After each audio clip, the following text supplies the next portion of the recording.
നടി തൃഷയ്ക്കെതിരായ ദ്വയാർത്ഥ പരാമർശത്തിൽ അറസ്റ്റിലായ തമിഴ്നാട് പ്രതിപക്ഷ നേതാവും DMK നേതാവുമായ ഉദയനിധി സ്റ്റാലിനെ ചോദ്യം ചെയ്ത് വിട്ടയച്ചു. തഞ്ചാവൂർ സെങ്കപ്പെട്ടി പോലീസാണ് മൊഴി രേഖപ്പെടുത്തിയ ശേഷം ഉദയനിധിയെ വിട്ടയച്ചത്. ഉച്ചയോടെയാണ് ഉദയനിധിയെ ചെന്നൈയിലെ വസതിയിൽ നിന്ന് തഞ്ചാവൂർ പോലീസ് അറസ്റ്റ് ചെയ്തത്. വിവരങ്ങളുമായി KJ ശ്രീജിത്ത് ചേരുന്നുണ്ട്. ശ്രീജിത്ത്, ഇന്ന് ഉച്ചയോടെയാണ് തമിഴ്നാട്ടിലെ പ്രതിപക്ഷ നേതാവായ ഉദയനിധി സ്റ്റാലിനെ അറസ്റ്റ് ചെയ്തത്. നാളെ ബജറ്റ് സമ്മേളനം നടക്കാനിരിക്കെയായിരുന്നു അറസ്റ്റ്. ചോദ്യം ചെയ്ത ശേഷം വിട്ടയച്ചു എന്നാണ് വിവരങ്ങൾ. എന്തൊക്കെയാണ് വിശദാംശങ്ങൾ? തീർച്ചയായും രാവിലെ മുതൽ തുടങ്ങിയ നാടകീയ സംഭവങ്ങൾക്കാണ് അവസാനമുണ്ടായിരിക്കുന്നത്. രാവിലെയായിരുന്നു തഞ്ചാവൂർ പോലീസ് ഇന്നലെ തഞ്ചാവൂരിൽ കർഷകരുമായി ബന്ധപ്പെട്ട് കാവേരി നദീ തർക്കവുമായി ബന്ധപ്പെട്ട് ഉദയനിധി സ്റ്റാലിൻ ഒരു പരിപാടി സംഘടിപ്പിക്കുകയും ആ പരിപാടിയിലായിരുന്നു തൃശയ്ക്കെതിരെ ഈ അശ്ലീല പരാമർശമുണ്ടാകുകയും ആ പരാമർശത്തിൻ്റെ അടിസ്ഥാനത്തിൽ ഈ TVKയുടെ വനിതാ വിങ് നേതാവ് കേസ് കൊടുക്കുകയും ചെയ്തിരുന്നു. ആ കേസിൻ്റെ അടിസ്ഥാനത്തിലാണ് തഞ്ചാവൂർ പോലീസ് ഇന്ന് രാവിലെ തന്നെ ഈ ചെന്നൈയിലെ ഉദയനിധി സ്റ്റാലിൻ്റെ വീട്ടിലെത്തി അദ്ദേഹത്തെ അറസ്റ്റ് ചെയ്യാനുള്ള നടപടിയിലേക്ക് കടന്നത്. അതിനിടയിൽ തന്നെ ഈ ഉദയനിധി ഹൈക്കോടതിയെ സമീപിച്ചിരുന്നു. ഹൈക്കോടതി ആ അറസ്റ്റ് തടഞ്ഞിരുന്നെങ്കിലും അതിനിടയ്ക്ക് തന്നെ പോലീസ് നാടകീയമായി തന്നെ ഈ ഉദയനിധി സ്റ്റാലിനെ അറസ്റ്റ് ചെയ്തിരുന്നു. ആ അറസ്റ്റ് ചെയ്ത ശേഷം അദ്ദേഹത്തെ തഞ്ചാവൂർ പോലീസ് സ്റ്റേഷനിലേക്ക് കൊണ്ടുപോകാനുള്ള ശ്രമം നടത്തിയിരുന്നു. പിന്നീട് ഉച്ചയോടുകൂടി തന്നെ മദ്രാസ് ഹൈക്കോടതി ഈ കേസ് പരിഗണിക്കുകയും ചെയ്തപ്പോഴാണ് ഈ എന്താണോ തുടക്കം മുതൽ എടുത്ത കടുത്ത നടപടിക്ക് പകരമായി ആ നടപടിയിൽ വിട്ടുവീഴ്ച ചെയ്യാനുള്ള ഒരു ശ്രമം TVK സർക്കാരിൻ്റെ ഭാഗത്തു നിന്നുണ്ടാകുന്നത്. TVK സർക്കാർ തങ്ങളുടെ നിലപാട് മയപ്പെടുത്തി കോടതിയെ അറിയിക്കുകയായിരുന്നു.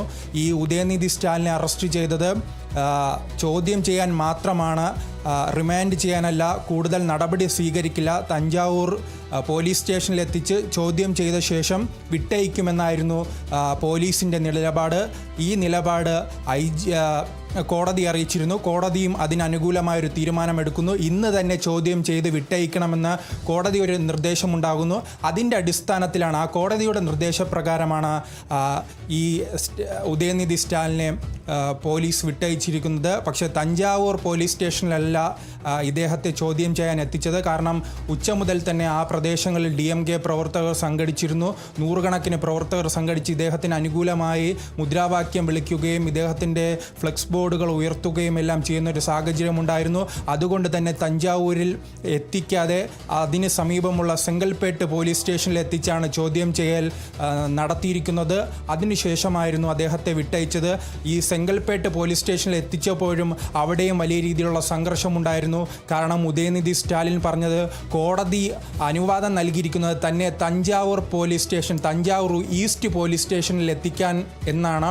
പക്ഷേ എന്തുകൊണ്ട് നിങ്ങൾ എന്നെ ഈ സെങ്കൽപേട്ട് പോലീസ് സ്റ്റേഷനിൽ എത്തിച്ചു എന്ന ചോദ്യം ഉന്നയിച്ചായിരുന്നു അദ്ദേഹം വാഹനത്തിൽ നിന്നും ഇറങ്ങാതെ പ്രതിഷേധം രേഖപ്പെടുത്തിയത്. പിന്നീട് DMKയുടെയും മുതിർന്ന നേതാക്കൾ അവിടെ എത്തുകയും അതോടൊപ്പം തന്നെ പോലീസ് ഉദ്യോഗസ്ഥരും എല്ലാം എത്തി ഇദ്ദേഹവുമായി ചർച്ച നടത്തിയ ശേഷവും അനുനയിപ്പിച്ച ശേഷവുമാണ് അദ്ദേഹം ഈ വാഹനത്തിൽ നിന്നും ഇറങ്ങുകയും ഈ ചോദ്യം ചെയ്യലുമായി ബന്ധപ്പെട്ട് സഹകരിക്കുകയും ചെയ്തത്.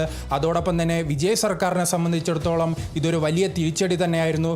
ഇദ്ദേഹത്തിനെതിരെ ഇന്നലെ ഒരു പരാമർശം ഉണ്ടാകുന്നു. ഇന്ന് രാവിലെ തന്നെ പോലീസ് അറസ്റ്റിലേക്ക് കടക്കുന്നു. അങ്ങനെ വലിയ വിവാദങ്ങൾ ഉണ്ടാകുന്നു. അപ്പോൾ ഇദ്ദേഹത്തിന് TVKയോടൊപ്പം നിൽക്കുന്ന ഘടകകക്ഷികൾ തന്നെ, പ്രത്യേകിച്ച് CPIM അതോടൊപ്പം തന്നെ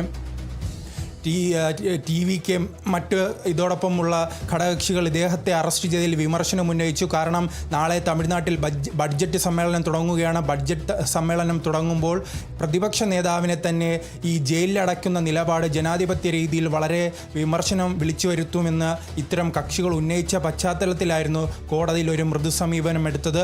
അതോടൊപ്പം തന്നെ TVK സർക്കാർ കോടതിയിൽ നിന്നും തിരിച്ചടി പ്രതീക്ഷിച്ചിരുന്നു. അതിനുള്ള കാരണം കോടതി 12:30 വരെ ഇദ്ദേഹത്തിൻ്റെ അറസ്റ്റ് ഉണ്ടാകാൻ പാടില്ലെന്ന് നിർദ്ദേശം നൽകുമ്പോൾ അത് വകവയ്ക്കാതെയായിരുന്നു ഇദ്ദേഹത്തെ തമിഴ്നാട് പോലീസ് അറസ്റ്റ് ചെയ്തത്.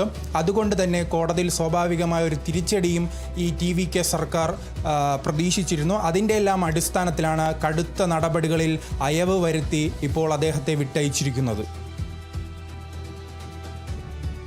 ശരി, വളരെ നാടകീയ രംഗങ്ങളിലൂടെയായിരുന്നു ഇന്ന് നടി തൃഷയ്ക്കെതിരായ ദ്വയാർത്ഥ പരാമർശത്തിൽ തമിഴ്നാട് പ്രതിപക്ഷ നേതാവായ ഉദയനിധി സ്റ്റാലിനെ അറസ്റ്റ് ചെയ്തതും ചോദ്യം ചെയ്തതും ശേഷം വിട്ടയച്ചതുമൊക്കെ തന്നെ നടന്നിട്ടുണ്ടായിരുന്നത്. വിവരങ്ങൾ നൽകിയത് KJ ശ്രീജിത്താണ്.